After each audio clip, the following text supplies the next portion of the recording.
Students, today we are break down the chemistry of free radicals, how they form, why they matter, and the role they play in everything from industrial process to your own body. Imagine a molecule is highly unstable. सबसे पहले हम free radicals का formation देखते हैं. Formation of free radicals. देखिए बच्चों, जब भी हम किसी मॉलिक्यूल में जो एटम्स के बीच में बॉन्ड है उसका होमोलिटिक क्लीवेज कराते हैं इन the presence of heat and light. High temperature पर होता है ये प्रोसेस. जो स्पीसीज फॉर्म होती है उसे हम बोलते हैं फ्री रेडिकल स्पीसीज. ये क्या आपकी free radical species, free radical. अब देखिए इसके कुछ फीचर्स डिस्कस करते हैं. सबसे पहला फीचर क्या है? जो फ्री रेडिकल्स होते हैं, अब इसमें क्या अनपेयर्ड इलेक्ट्रॉन, तो अनपेयर्ड इलेक्ट्रॉन प्रेजेंट होते हैं फ्री रेडिकल्स में. Unpaired electron present. Second feature की बात करें हम, अगर अनपेयर्ड इलेक्ट्रॉन प्रेजेंट है हम इसे डिटेक्ट कैसे करेंगे? इसके लिए एक स्पेक्ट्रोस्कोपी टेक्निक होती है जिसे हम बोलते हैं ESR और EPR, इलेक्ट्रॉन पैरामैग्नेटिक रेजोनेंस. इस टेक्निक के थ्रू हम इस अनपेयर्ड इलेक्ट्रॉन को डिटेक्ट कर सकते हैं. देन थर्ड, ये हाईली अनस्टेबल होती हैं. हाईली अनस्टेबल है means more reactive. Highly unstable and more reactive. देखिए बच्चों, जो भी स्पीसीज आपकी जितनी ज़्यादा अनस्टेबल होगी वो उतनी ही ज़्यादा जल्दी रिएक्ट करेगी. किसी भी रिएक्शन में अगर हम उस स्पीसीज को इंट्रोड्यूस कराते हैं वो जल्दी जल्दी रिएक्ट करना शुरू कर जाएगी दूसरे मॉलिक्यूल्स के साथ. अब जितनी ज़्यादा अनस्टेबल है मीन्स उतनी ज़्यादा रिएक्शन, तो क्या हुई है हमारी एक शॉर्ट लिव्ड स्पीसीज. अब अनपेयर्ड इलेक्ट्रॉन प्रेजेंट है. अनपेयर्ड इलेक्ट्रॉन प्रेजेंट है मीन्स इस टाइप से सिंगल इलेक्ट्रॉन प्रेजेंट है, तो ये क्या होगा? Paramagnetic in nature. Paramagnetic in nature. अब देखो बच्चों, पैरामैग्नेटिक इन नेचर है, अनपेयर्ड इलेक्ट्रॉन प्रेजेंट है फ्री रेडिकल पे मीन्स ऑड इलेक्ट्रॉन स्पीसीज है. ये ऑड इलेक्ट्रॉन स्पीसीज. नेक्स्ट हम इसके फीचर की बात करें. ये कैसे फॉर्म कर सकते हैं हम? Formed by homolytic cleavage. Formed by homolytic cleavage. बच्चों, टू टाइप के क्लीवेज होते हैं, होमोलिटिक एंड हेट्रोलिटिक. होमोलिटिक जो होता है उसमें इक्वल पार्टीशन ऑफ इलेक्ट्रॉन होता है. मीन्स हम उसमें सपोज ये बॉन्ड हमारा 2 इलेक्ट्रॉन के थ्रू बना है, 1 2 ऐसे ही तो बना है. 2 इलेक्ट्रॉन से इन एटम्स ने आपस में 2 इलेक्ट्रॉन की शेयरिंग की हुई है मीन्स 2 इलेक्ट्रॉन है. तो अगर हम इस बॉन्ड को क्लीव कराते हैं, एक इलेक्ट्रॉन तो इसके पास जाएगा और एक दूसरे आय के पास जाएगा, दूसरे स्पीसीज के पास जाएगा, तो जिसकी वजह से क्या होता है? फ्री रेडिकल स्पीसीज का फॉर्मेशन होता है. अब बच्चों देखो, अब मैंने बता दिया कि ये फ्री रेडिकल है और ये हाईली अनस्टेबल इन नेचर है. कौन सी रिएक्शंस कर सकता है जिससे ये स्टेबल हो सके? देखिए, केमिस्ट्री में जितने भी मॉलिक्यूल, एटम और आयंस है सबको क्या होना है? स्टेबल होना है. तो ऐसे ही इस फ्री रेडिकल को भी स्टेबल होना है. ये कैसे स्टेबल हो सकता है? हम जानते हैं कि अगर पेयर्ड इलेक्ट्रॉन प्रेजेंट है तो स्पीसीज स्टेबल है. या तो ये इस एक इलेक्ट्रॉन को क्या कर दे? डोनेट कर दे, डोनेट, या गेन कर ले एक इलेक्ट्रॉन, गेनिंग, या शेयर कर दे. चलिए इसे अब रिएक्शन के थ्रू समझते हैं. We are having CH3. मैंने इसका होमोलिटिक क्लीवेज कराया है in the presence of light. It leads to the formation CH3 radical plus CH3 radical. Suppose मैं इसको रिएक्ट करा दूँ किसी और रेडिकल से, किसी और रेडिकल स्पीसीज से मैं इसे रिएक्ट करा दूँ तो ये क्या बन सकता है? CH3R. क्लियर? टर्मिनेशन हो गया. तो इस पॉइंट को हम बोलेंगे कि शेयरिंग हुई है. अब R रेडिकल. देखिए, अगर ये स्पीसीज अपना इलेक्ट्रॉन इस रेडिकल स्पीसीज को दे देती है, अगर दे देती है तो ये इस प्रोसेस को क्या बोलेंगे हम? CH3 ऐसे ही रहेगा और R नेगेटिव, CH3 पॉजिटिव. इनका फॉर्मेशन हो रहा है, R नेगेटिव का फॉर्मेशन हो रहा है, एनायन बन रहा है एक इलेक्ट्रॉन पाने के बाद. तो इस प्रोसेस को क्या बोल देंगे हम? गेनिंग. देखिए, इस रेडिकल ने गेन किया है, इसने डोनेट किया है. इस प्रोसेस को हम बोल देंगे donating. I think are you getting my point. Suppose देखिए, अगर मुझे क्लोरीन गैस का क्लीवेज कराना है, मुझे उस पर यूवी लाइट डालनी होगी। जब भी आपका क्लोरीन मॉलिक्यूल यूवी लाइट को एब्जॉर्ब करता है तो वो उसका ब्रेकडाउन होता है, होमोलिटिक क्लीवेज होता है और दो रेडिकल, क्लोरीन रेडिकल का फॉर्मेशन होता है।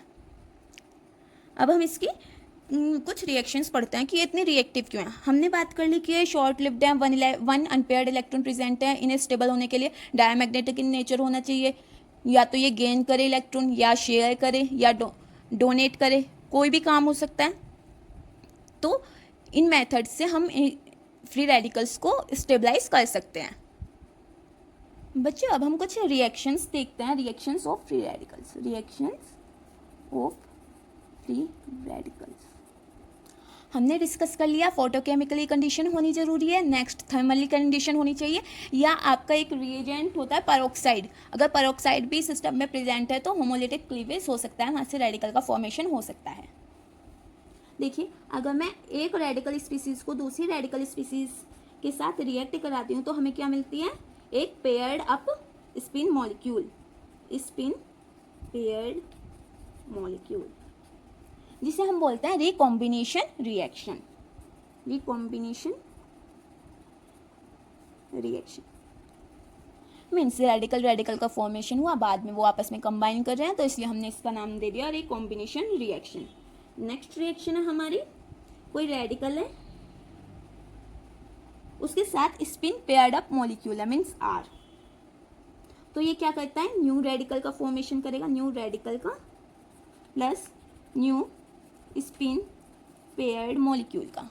अब ऐसा कैसे हो सकता है, चलो एग्जांपल से देखते हैं। मैंने एक एल्काइल रेडिकल को रिएक्ट कराया है एल्कीन से, CH2CH2। वी नो डैट कि जो एल्कीन का डबल बॉन्ड होता है उसका होमोलिटिकली क्लीवेज कर देंगे, तो ये यहाँ भी रेडिकल का फॉर्मेशन होगा और इस पोजीशन पर भी कार्बन पर रेडिकल का फॉर्मेशन हो रहा है, रिमेंबर। तो ये रेडिकल्स आपस में बॉन्ड का फॉर्मेशन कर लेंगे, CH2CH2 रेडिकल। तो ये क्या हुआ, हमारा न्यू रेडिकल का फॉर्मेशन हो गया, न्यू रेडिकल। सपोज मैं इस स्पीसीज को आर रेडिकल से, देखिए सिस्टम में ना ऐसा नहीं है कि हमारे पास एक ही मॉलिक्यूल ऑफ एल्कीन होगा या एक ही फ्री रेडिकल स्पीसीज होगा। They are numerous numbers of radical species and alkene species, इसलिए वो आपस में कैसे भी रिएक्ट कर सकते हैं, जो हमें स्पेक्ट्रोस्कोपी के थ्रू पता चलता है कि क्या एक्चुअल में रिजल्ट मिला। अगर मैं इसे इसके साथ रिएक्ट करा देती हूँ RCH2CH2R, तो ये क्या मिला हमें, न्यू स्पिन पेयर्ड। क्लियर। देखिए जब ये आपस में रिएक्ट करेंगे तो हमें क्या मिल रहा है, न्यू रेडिकल। अगर मैं जो न्यू रेडिकल फॉर्मेशन हुआ है उसके साथ एल्काइल रेडिकल को रिएक्ट करा देती हूँ तो हमें क्या मिल रहा है, न्यू स्पिन पेयर्ड स्पीसीज, क्योंकि ये दोनों इलेक्ट्रॉन ऐसे होंगे ना। सपोज हमारे रेडिकल के पास जो इलेक्ट्रॉन है ऐसे है, और जो मैंने ये वाला इलेक्ट्रॉन है ये वाला इस पोजीशन में है, तो जब ये दोनों रिएक्ट करेंगे तो ये पेयर्ड इलेक्ट्रॉन बनाते हैं, स्पिन पेयर्ड मॉलिक्यूल बनाते हैं, स्पिन पेयर्ड मॉलिक्यूल बनाएंगे। नेक्स्ट रिएक्शन देखते हैं, disproportionation reaction. Disproportionation reaction, suppose मेरे पास ये एक रेडिकल मॉलिक्यूल है, CH2 radical plus CH2 radical. हम डिसप्रपोर्शनेट रिएक्शन कैसे बोल सकते हैं इसे, अगर मैं यहाँ से हाइड्रोजन का बॉन्ड क्लीवेज करा देती हूँ होमोलिटिकली, तो हमारा H रेडिकल का फॉर्मेशन होगा और CH2 रेडिकल का फॉर्मेशन होगा। ये दोनों रेडिकल हैं आपस में, अनपेयर्ड इलेक्ट्रॉन आपस में बॉन्ड का फॉर्मेशन कर सकते हैं, और ये हाइड्रोजन रेडिकल इसके साथ बॉन्ड फॉर्मेशन कर सकता है। तो इसी रिएक्शन को हम बोल सकते हैं कि ये डिसप्रपोर्शनेट रिएक्शन है। 2 टाइप्स के हमें प्रोडक्ट मिलेंगे बच्चों। तो अब हम इसकी स्टेबिलिटी के बारे में बात करते हैं, stability of free radicals. Stability of free radicals, देखो बच्चों जो फ्री रेडिकल्स की स्टेबिलिटी होती है उसमें लगता है कैप्टोडेटिव इफेक्ट। कैप्टोडेटिव इफेक्ट लगता है, कैप्टोडेटिव इफेक्ट, और we can say push pull effect. समझते हैं इसे एग्जांपल से। सपोज हमारे पास ये एक स्पीसीज है जिसमें यहाँ ऑड इलेक्ट्रॉन प्रेजेंट है, फ्री रेडिकल प्रेजेंट है। अगर ये बॉन्ड में क्लीव कर दूं homolytically, it will lead this. तो इसी मैकेनिज्म को हम बोलते हैं कैप्टोडेटिव इफेक्ट। अब देखिए बच्चों, जैसे ये होता है ना कि कार्बोकैटायंस में हम बोलते हैं कि इलेक्ट्रॉन विड्रॉइंग ग्रुप है तो डिस्टेबलाइज करेगा, इलेक्ट्रॉन डोनेटिंग ग्रुप है तो स्टेबलाइज करेगा। इसमें ऐसा कुछ नहीं है। फ्री रेडिकल्स में चाहे इलेक्ट्रॉन विड्रॉइंग ग्रुप प्रेजेंट हो चाहे इलेक्ट्रॉन डोनेटिंग ग्रुप प्रेजेंट हो, ये दोनों ही स्टेबलाइज करते हैं फ्री रेडिकल्स को, स्टेबलाइज फ्री रेडिकल्स। नेक्स्ट, अगर मैं बात करूं, मैं आपको एक एग्जांपल दे देती हूँ। CH2 PH radical, A B PH2 CH radical, C PH3 C radical. Suppose मैंने ये आपको 3 एग्जांपल दिया है, क्या आप बता सकते हो कि किसका स्टेबिलिटी ज़्यादा होगी? बच्चों, जितना ज़्यादा रेजोनेंस इंक्रीज करेगा उतनी ज़्यादा स्टेबिलिटी इंक्रीज होगी फ्री रेडिकल्स की। तो सबसे ज़्यादा C स्टेबल है, देन B स्टेबल है, देन A स्टेबल है। नेक्स्ट हम बात करते हैं हाइपर कंजुगेशन के through stability. Hyper conjugation CH3, मैं एग्जांपल्स लिख देती हूँ, फिर आपको ये बताना है कि कौन सी ज़्यादा स्टेबल होगी स्पीसीज।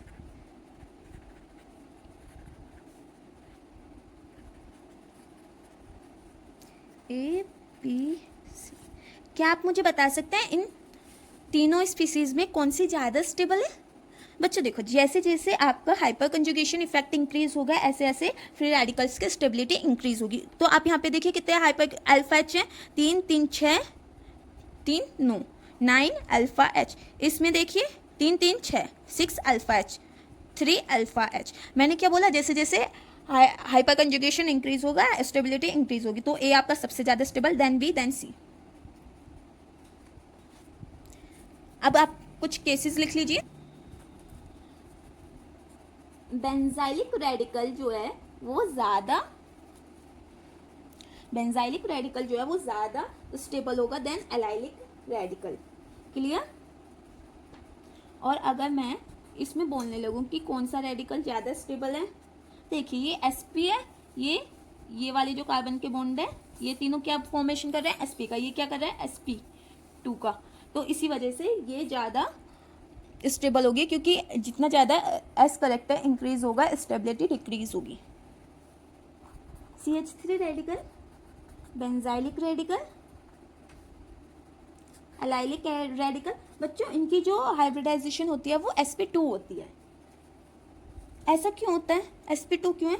मैं इसे ओपन अप करके लिखती हूँ, उससे आप सारी निकाल लेना। 1 2 3 हमारे पास क्या है?